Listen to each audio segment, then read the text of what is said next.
दोस्तों, यह कहानी राजेश और उसकी सास नीलम की है जो आपको बहुत पसंद आएगी। इसीलिए इस कहानी को पूरा सुनिएगा, आपको बहुत पसंद आएगी। नीलम की उम्र करीब 47 साल की थी, लेकिन वो देखने में अभी भी इतनी जवान लगती थी कि गांव के लोग उसकी तारीफ करते नहीं थकते। उसका बदन भरा भरा सा था।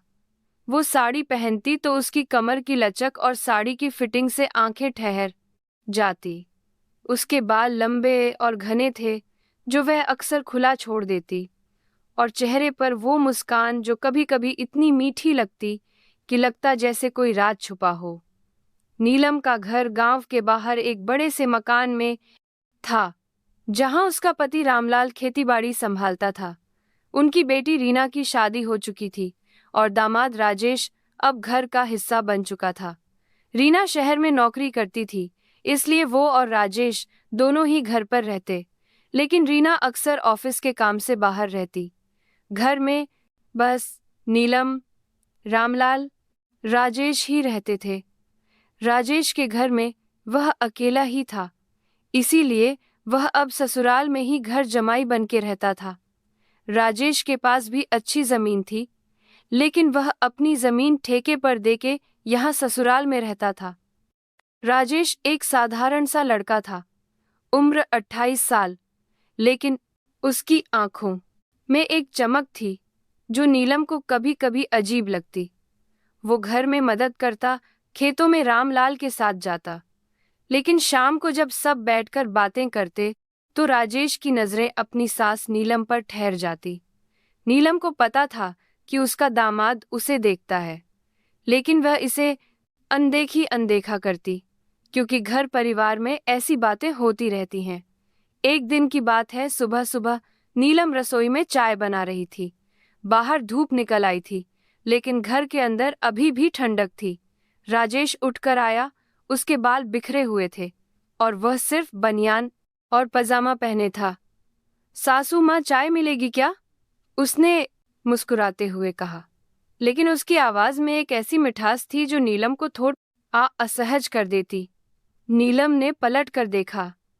राजेश की छाती चौड़ी थी और बनियान से उसकी मांसपेशियां झलक रही थी।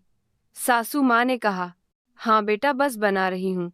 लेकिन उसकी आंखें एक पल के लिए राजेश के बदन पर रुक गई। राजेश ने नोटिस किया और वह थोड़ा करीब आ गया, चाय का कप लेने के बहाने। आपकी चाय तो ऐसी है सासू माँ कि पीने का मन करता रहता है, राजेश ने कहा। नीलम ने हल्के से मुस्कुरा दिया। अच्छा, इतनी तारीफ रीना से कहना वह भी सीख लेगी। लेकिन अंदर से वह सोच रही थी कि राजेश की बातों में कुछ तो है जो सामान्य नहीं। फिर दोनों चाय पीते हुए आंगन में बैठ गए। रामलाल खेत चले गए थे और रीना अब भी सो रही थी। सासू माँ, आप इतनी सुबह उठ जाती हैं, थकती नहीं? राजेश ने पूछा। उसकी नजरें नीलम पर थी। नीलम ने कप रखा और कहा, अरे बेटा, आदत है, घर का काम तो करना पड़ता है। तुम्हारा तो शहर का जीवन है, वहां सब मशीनों से होता होगा। राजेश हंसा, हाँ, लेकिन यहाँ का मजा अलग है। यहाँ सब इतना नजदीक लगता है। और उसने अपनी कुर्सी थोड़ी नीलम की तरफ सरका ली। नीलम को लगा जैसे हवा में कुछ गर्माहट है, लेकिन वह बात बदल गई। अच्छा, आज क्या प्लान है तुम्हारा? संगीत, राजेश ने कहा। बस घर पर ही हूँ, अगर आप कहें तो कोई काम कर दूं। बातें चलती रही और राजेश की हर बात में एक छुपी हुई इशारा था, जैसे वह नीलम को टटोल रहा हो। नीलम भी जवाब देती, लेकिन उसके वैध जवाबों में एक सादगी थी। फिर शाम हुई। सब साथ में खाना खा रहे थे। संगीत, रामलाल थके हुए थे। रीना फोन पर किसी से बात कर रही थी। नीलम ने राजेश को परोसा। संगीत, बेटा, यह सब्जी ट्राई करो, मैंने स्पेशल मसाला डाला है। राजेश ने चखा और कहा, वाह सासू माँ, यह तो इतनी टेस्टी है कि बची हुई सब्जी चाट लूं। आपके हाथ में तो जादू है, रीना ने हंसकर कहा। राजेश तो आपकी तारीफों के पुल बांध रहा है, नीलम ने शर्माते हुए कहा। अरे बस ऐसे है कि ई लेकिन राजेश की आंखों में एक चमक थी जो नीलम को बेचैन कर रही थी। खाने के बाद जब सब सोने चले गए, नीलम रसोई साफ कर रही थी। राजेश अचानक आ गया। सासू माँ, मदद करो। नीलम ने मना किया, लेकिन राजेश ने बर्तन उठा लिए। दोनों करीब खड़े थे। राजेश का हाथ गलती से नीलम की कमर को छू गया। सॉरी, उसने कहा, लेकिन उसकी मुस्कान कह रही थी कि वह सॉरी नहीं था। नीलम ने कुछ नहीं कहा, लेकिन दिल में एक सवाल उठा कि यह लड़का क्या चाहता है। अगले दिन सुबह नीलम बगीचे में पानी दे रही थी। राजेश बाहर आया। जिम से आया था वो, पसीने से तर। सासू माँ, यह फूल कितने सुंदर हैं। बिल्कुल आपकी तरह, उसने कहा। नीलम ने हंस दिया। तुम भी ना बस तारीफ करते रहते हो। लेकिन राजेश ने करीब आकर एक फूल तोड़ा और नीलम के बालों में लगा दिया। देखिए, अब और सुंदर लग रही हैं। नीलम का दिल धड़का, लेकिन वो पीछे हट गई। अरे बेटा, ये क्या? राजेश ने कहा। बस ऐसे ही परिवार में तो प्यार होता है ना। बातें फिर चलती रही।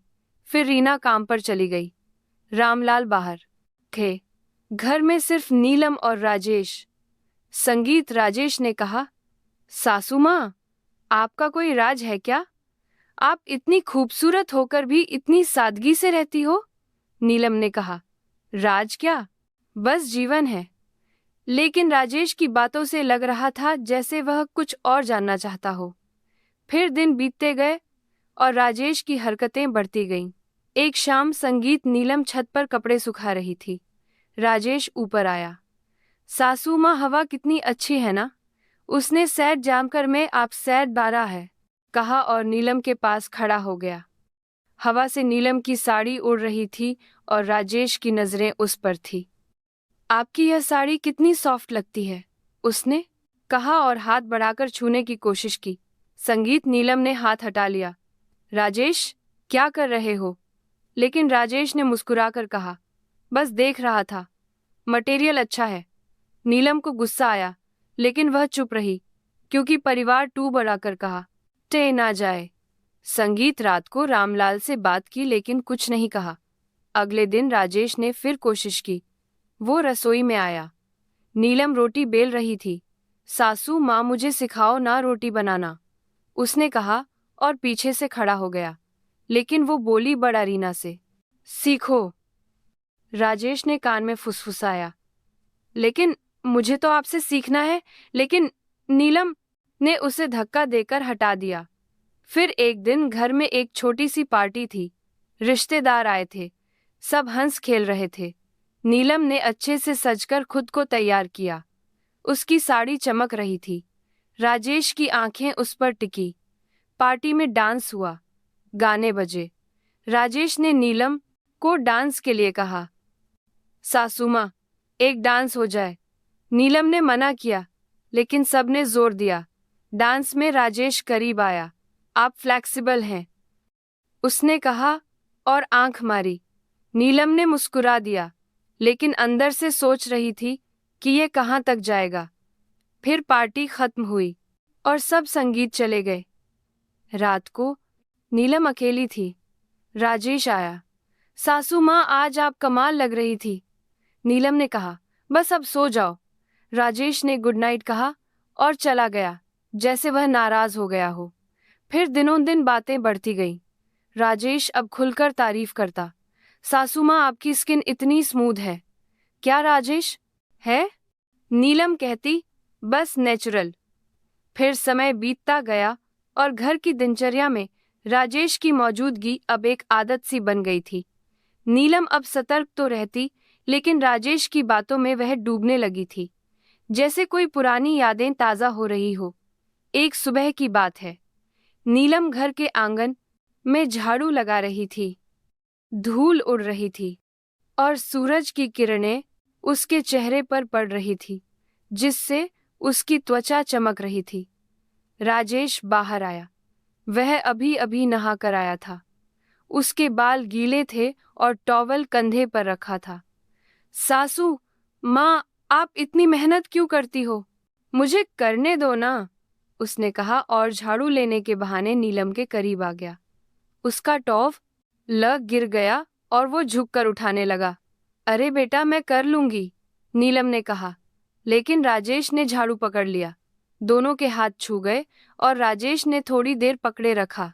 फिर वह बोला, आपके हाथ कितने नरम है सासू, माँ जैसे रेशम, उसने मुस्कुराते हुए कहा। नीलम ने हाथ छुड़ाया, लेकिन दिल में एक हलचल संगीत हुई। लेकिन नीलम ने बात बदल दी। अच्छा, आज नाश्ता क्या बनाऊं? राजेश ने कहा। जो भी आप बनाओ, वो तो स्वादिष्ट होता ही है। फिर नाश्ता बनाते वक्त रसोई में दोनों थे। रामलाल बाहर चले गए थे। रीना अभी सो रही थी, क्योंकि उसकी तबीयत थोड़ी खराब थी, प्रेगनेंसी की वजह से। राजेश ने आटा गूंथा और नीलम रोटियां बेल रही थी। सासू माँ, ये आटा कितना चिपचिपा है, लेकिन आपका तरीका देखो कितना परफेक्ट, राजेश ने कहा और अपना हाथ नीलम के हाथ पर रख दिया, जैसे सिखाने के लिए। लेकिन वह बोली, बेटा तुम भी सीख लो रीना के लिए। राजेश ने कान के पास आकर कहा, लेकिन आपसे सीखने का मजा अलग है।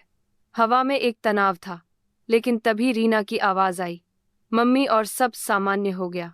नीलम ने राहत की सांस ली, लेकिन राजेश की मुस्कान कह रही थी कि खेल अभी बाकी है। दिन भर घर के काम चलते रहे। राजेश मदद करता, लेकिन हर मदद में एक इशारा।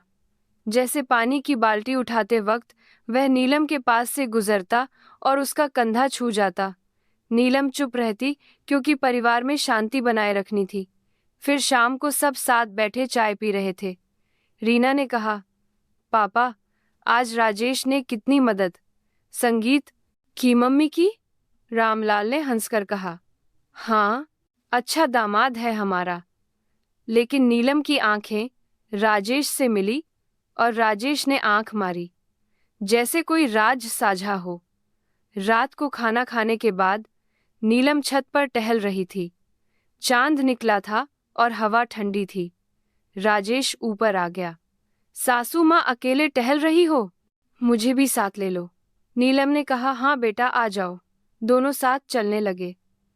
राजेश कहा, यह चांद कितना सुंदर है, लेकिन आपकी चमक के आगे फीका।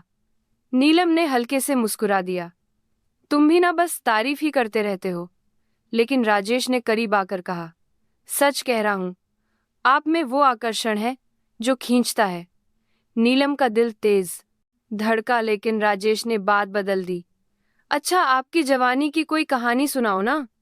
नीलम ने पुरानी यादें साझा की, कैसे वह शादी से पहले गांव में घूमती थी।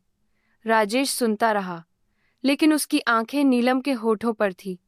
अगले दिन घर में एक छोटा सा उत्सव था, क्योंकि रीना की प्रेगनेंसी की खबर पर रिश्तेदार आए। नीलम ने अच्छे से तैयार किया, नई साड़ी पहनी जो उसके बदन पर फिट बैठती थी। राजेश की नजरें उस पर टिकी। सासू माँ, आज तो आप किसी हीरोइन से कम नहीं लग रही। सब हंसे, लेकिन राजेश की बात में गहराई थी। उत्सव में गाने बजे, सबने मिलकर खाना बनाया। राजेश ने नीलम की मदद की।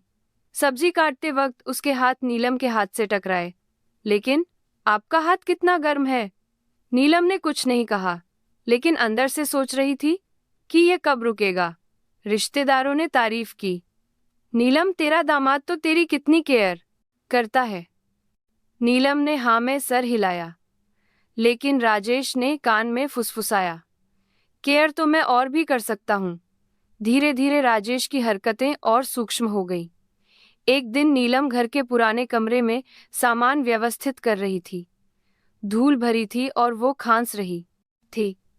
राजेश आया। सासू माँ, मैं मदद करूं? दोनों मिलकर बॉक्स उठाने लगे। राजेश का बदन नीलम से सटा, क्योंकि जगह कम थी। यह बॉक्स कितना भारी है, लेकिन आपका सहारा मिला तो आसान उसे। संगीत, उसने कहा। नीलम ने पीछे हटने की कोशिश की, लेकिन राजेश ने पकड़ लिया। रुकिए, गिर जाएगा। उस पल में एक करंट सा लगा। संगीत, लेकिन नीलम ने खुद को संभाला। ठीक है बेटा, वो बोली और काम खत्म किया। कंटिन्यू। हम